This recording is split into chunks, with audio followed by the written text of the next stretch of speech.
Hey y'all, Rebecca here. I know it's late, so I'm really sorry about that, but we have just turned our machines off for the day, and you wouldn't have been able to hear me earlier.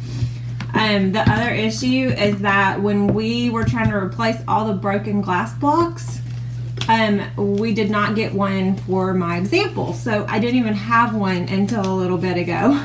So what I'm going to do, this only takes about 5 minutes, but it will be easier if you have this done before class tomorrow. Has anybody used etching cream before? So this is a chemical and it basically burns the glass. So this is not something that you want on your skin, not something you want to inhale. You can wear a mask if you want. I usually just wear gloves. I almost always wear gloves because I do not want this on my skin. So I would take precautions, but that is up to you. What we're going to do with this, and if I can get it out, I'll get a small brush. I'm just going to scoop it out onto the glass block.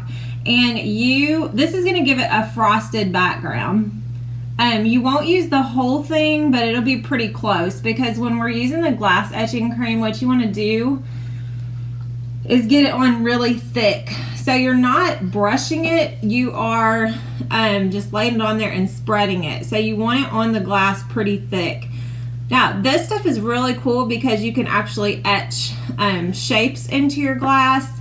If you have a stencil, vinyl or any kind of stencil, you can use this cream the same way if you're doing shapes versus a whole block like this. So maybe I'll show you how to do that tomorrow, but you will have a little bit left. I thought about doing like a snowflake or something on the back just so y'all could see how this works with stencils if that's something you want to do.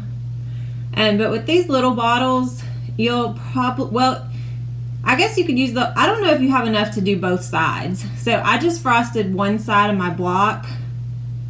But I guess you could try, if you wanted to use the whole thing, you could try to do the front and back.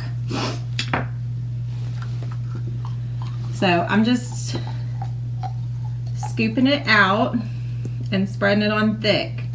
And it's just burning into that glass and gonna give us a frosty look for our lights and paint.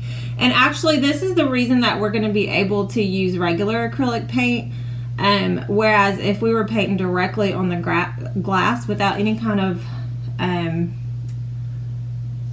frost, we would need to use multi-purpose or multi-surface or actual glass paint. So it's this easy. All you gotta do is put on gloves, don't sniff it, and spread it on.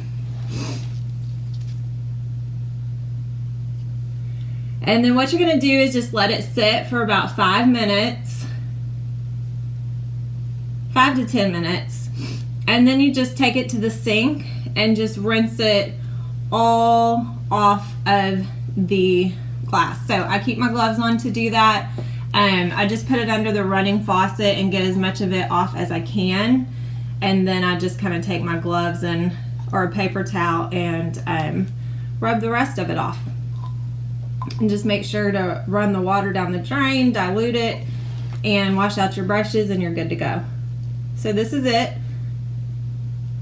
Once you get that on and let it sit and rinse it off, we'll be ready to use the tracer for the truck image tomorrow night. So this is what we're going to do together. I think that I have a little video on the ornament because I'm pretty sure I painted that last year. I'll have to check it for sure. But if so, I'll just upload that into the group. And then the little wood sign, you're kind of on your own with that. It's just straight paint and glue, so nothing extra there. All right, well, let me know if you have any questions. I'm gonna let this sit for 5 to 10 minutes and rinse it off, and we'll be frosted up and ready to go tomorrow. Y'all have a good night. Sorry it's so late. I'll see you later. Bye.